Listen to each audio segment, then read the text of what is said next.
Welcome to another episode of Trade on Tuesdays at 2. I'm Dr. Sarita Jackson, President and CEO of the Global Research Institute of International Trade.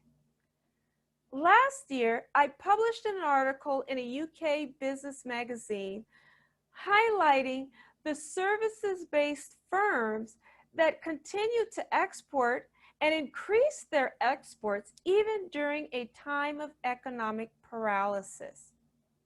And I mentioned that piece so that I can share the thing that I want you to take away from today's episode is that firms that export, that diversify their markets, in other words, identifying consumers and clients in different international markets, can survive and thrive even during times of economic uncertainty.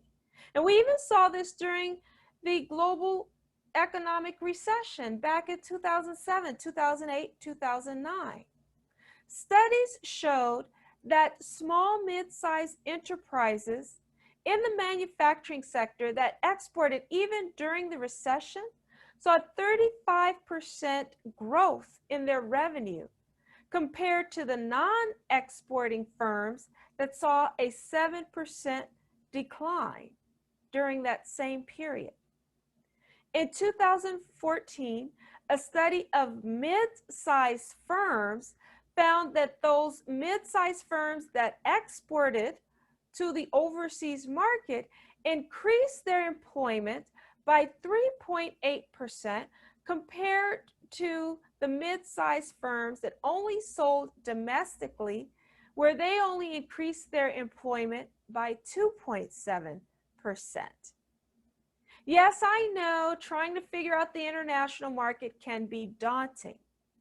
Nevertheless, with the 2 tips that I am going to share with you, it should help to make that transition easier so that you can take advantage of the global market opportunities and survive and thrive even during times of economic uncertainty.